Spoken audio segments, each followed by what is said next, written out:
Hi, my name Dalvir and I teach. आप लोगों के लिए एफटी पढ़ा रहा हूँ। एफटी में पोटेशियम फर्टिलाइज़र हो रहा था और उससे रिलेटेड मैंने जितना भी थियोरेटिकल हो सकता है वो मैंने आप लोगों के लिए प्रीवियस वीडियो में बताया है। अब उससे रिलेटेड जितने भी एमसीक्यू बन सकते हैं, मल्टीपल चॉइस क्वेश्चन बन सकते हैं, वो मैं आप लोगों के लिए लेके आया हूँ, क्योंकि हमारा पेपर होगा वो ऑब्जेक्टिव टाइप होगा, एमसीक्यू बेस्ड क्वेश्चन होंगे। ठीक है, तो हमने सबसे पहले यूनिट जितना भी पोटेशियम फर्टिलाइजर से रिलेटेड जितनी भी थ्योरी थी उसको पढ़ा। अब उससे रिलेटेड जितने भी एमसीक्यू क्वेश्चन बन सकते हैं उन क्वेश्चनों को मैं आप लोगों के लिए बताने जा रहा हूँ। ठीक है, नाउ हम स्टार्ट करते हैं। मैंने दो टाइप के पोटेशियम फर्टिलाइज़र बताए थे। कौन कौन से बताए हैं? एक KCl बताया था और K2SO4 बताए थे दोनों। तो हम पहला क्वेश्चन देखते हैं। Potassium fertiliser is grade based on it's content. Potassium fertiliser होते हैं तो उसमें किस चीज़ से ऐसा कौन सा कंटेंट होता है जिससे पता चलता है कि पोटेशियम फर्टिलाइज़र की ग्रेड क्या है। तो मैंने आपको लोगों के लिए एक परसेंटेज बताया था, K2O पोटेशियम ऑक्साइड। इसमें क्या होता है, अगर आपका परसेंटेज 60% के अराउंड है K2O तो वो KCl के अंतर्गत आता है। अगर K2O 48 लगभग 50% के अराउंड है तो वो आपका K2O के अंतर्गत आता है, K2SO4 के अंतर्गत आता है। तो ग्रेड पे मतलब ऐसा कौन सा कंटेंट हुआ जिसके बेस पे हम मेजर कर पा रहे हैं, तो आपका क्या हुआ, K2O के बेस पे ही तो मेजर कर पा रहे हैं। तो it is the correct answer. I think आप लोगों के लिए समझ में आ गया होगा कि ऐसा कौन सा कंटेंट है, तो वो कंटेंट आपका K2O है। राइट, नेक्स्ट क्वेश्चन की बात कर लेते हैं। आई थिंक मैंने अभी आपको थ्योरी में बताया था। नेक्स्ट क्वेश्चन देखिए, NPK। इसका बहुत नाम सुना होगा आप लोगों ने। जब आपकी खेतों में कोई भी फसल बोई जाती है तो वहाँ NPK कहते नहीं, NPK यूज़ कीजिए आप।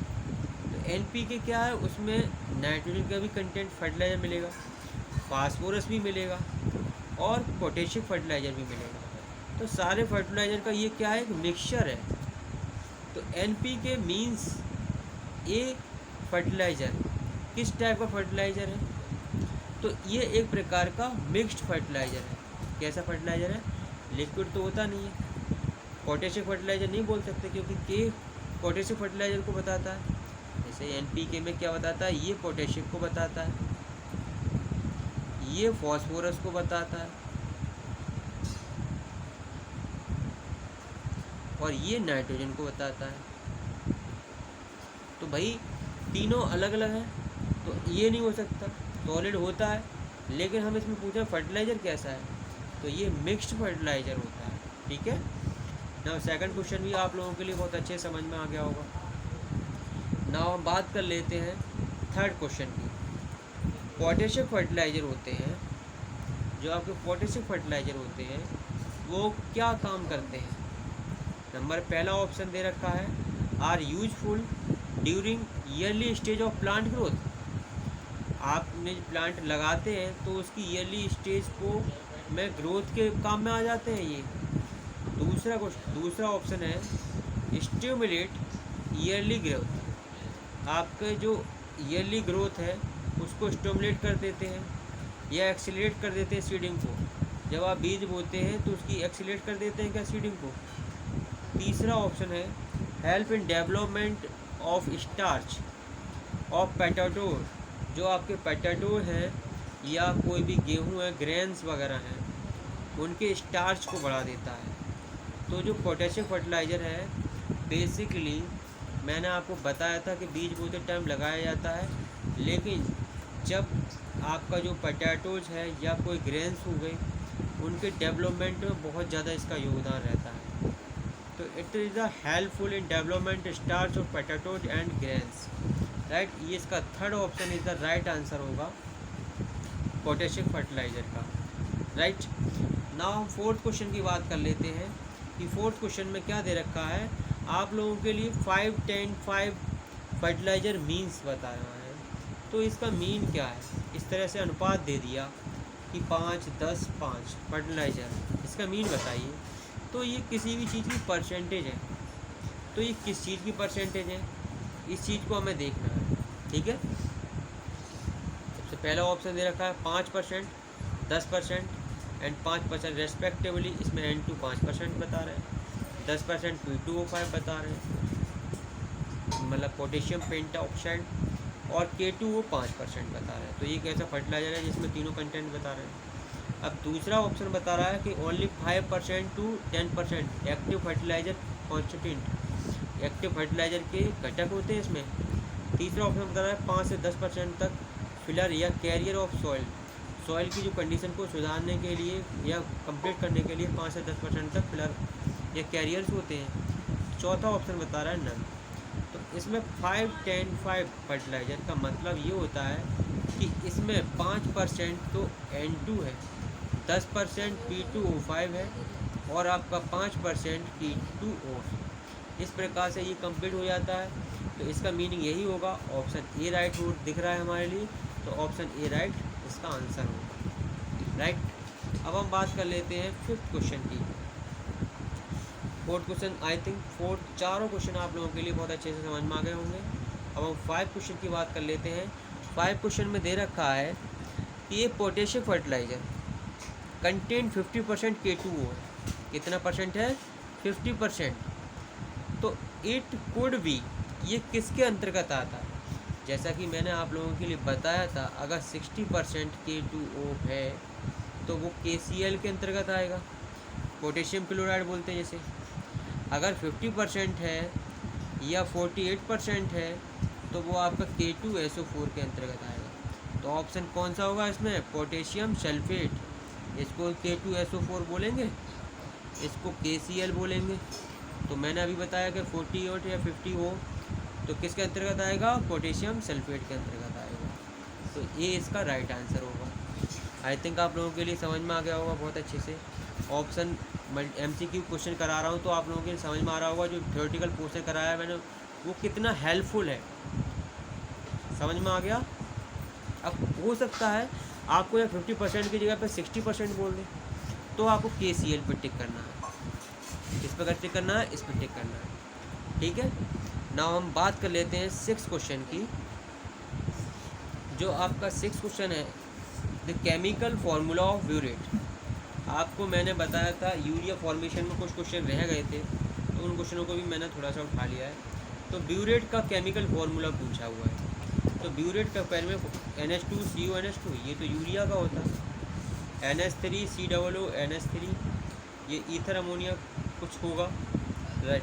तो जो ब्यूरेट का केमिकल फार्मूला होता है वो NH2CONH2, पूरा ये फार्मूला इसका, ये ब्यूरेट का फार्मूला होता है NH2CONH2। आई थिंक आप लोगों के लिए समझ में आ गया। ये इम्पोर्टेंट क्वेश्चन है, इसीलिए मैंने इसको MCQ क्वेश्चंस में लिया है। नाउ हम नेक्स्ट क्वेश्चन की बात कर लेते हैं, जो आपके 7th क्वेश्चन क्या कह रहा है, dash is required more for leaf, जो आपकी पत्तीदार जो फसलें होती हैं उनके लिए कौन सा जो फर्टिलाइज़र होता है वो ज़्यादा कारगर होता है, ज़्यादा रिक्वायर्ड होता है। तो वो आपके लिए होता है नाइट्रोजन बेस्ड जितने भी फर्टिलाइज़र होते हैं वो लीफ क्रॉप के लिए बहुत ही मोस्ट इम्पोर्टेंट होते हैं, उनसे लीफ फसल बहुत ही ग्रोथ पाती है। तो nitrogen fertiliser it is the correct answer. ठीक है, नाउ 8th क्वेश्चन की बात कर लेते हैं। क्या कह रहा है 8th question, Monte Catini process is used for manufacture. तो मोंटे कैटनी प्रोसेस है वो किसको बनाने के लिए प्रयोग किया जाता है। तो वो आपके लिए इस तरह से क्वेश्चन बहुत ही इंपॉर्टेंट है। नाइट्रिक एसिड को नहीं, फॉस्फोरिक एसिड को नहीं, कैल्शियम एमोनियम नाइट्रेट को, इसे कैन भी बोलते हैं, इसको भी नहीं, यूरिया को बनाने के लिए प्रयोग किया जाता है मोंटे कैटनी प्रोसेस। ठीक है, अब हम बात कर लेते हैं 9th क्वेश्चन की, ऑक्सीडेशन ऑफ अमोनिया। अगर अमोनिया का ऑक्सीडेशन करते हो वो क्या करती है, हीट को रिलीज, डेल्टा एच को माइनस वैल्यू आ जाती है। जब डेल्टा एच की माइनस वैल्यू आ जाएगी तो कौन सी रिएक्शन होगी, ये एक्सोथर्मिक होगी। कैसी होगी, एक्सोथर्मिक। अगर पॉजिटिव वैल्यू आ जाती तो एंडोथर्मिक होती। कैटेलिटिक, ऑटो कैटेलिटिक आप लोग बता दिया है। ऑटो कैटेलिटिक रिएक्शन कौन सी होती है, और दो रिएक्शन जिसमें क्या प्रोडक्ट भी एक कैटेलिस्ट की तरह वर्क करता है तो वो ऑटो कैटेलिटिक होती है। तो ऑक्सीडेशन हमने अमोनिया का किया तो वो कौन सी रिएक्शन होगी, एक्सोथर्मिक होगी, राइट। नाउ हम बात कर लेते हैं 10 क्वेश्चन की, जो जितने भी इससे जो आपको पोटेशियम फर्टिलाइजर से थे रिलेटेड वो मैंने आप लोगों के लिए क्वेश्चन कराए। नाउ नेक्स्ट क्वेश्चन की बात कर लेते हैं, ब्यूरेट फॉर्मेशन। आपने देखा होगा यूरिया में ब्यूरेट फॉर्मेशन होता है जो बहुत ही हानिकारक होता है। यूरिया में ब्यूरेट का फॉर्मेशन होता है जो एक प्रकार का पॉलीमर है और ये मिट्टी के लिए बहुत हानिकारक होता है। इज कैप्ड एट मिनिमम, इसकी जो रेट है ये बहुत ही मिनिमम रखते हैं, लेस देन 1%, 1% से भी कम, लेस देन 1% से भी कम रखते हैं। बिकॉज इट इज़, क्यों इसको कम रखते हैं, क्योंकि कोरोजन इन नेचर, नेचर का कोरोजन होता है। ये क्या कोरेजन, कोरेसिव होता है क्या, ये क्षरण कर देता है क्या फसल का। दूसरा पॉइंट है टॉक्सिक होता है एंड हार्मफुल होता है टू सम क्रॉप्स, क्या ऐसा होता है। तीसरा ऑप्शन है हेल्पफुल होता है इन डिकम्पोजिशन ऑफ यूरिया, यूरिया की डिकम्पोजिशन में हेल्पफुल होता है। और लास्ट ऑप्शन है इसका एक्सप्लोजिव होता है नेचर का। तो ऐसा नहीं होता है।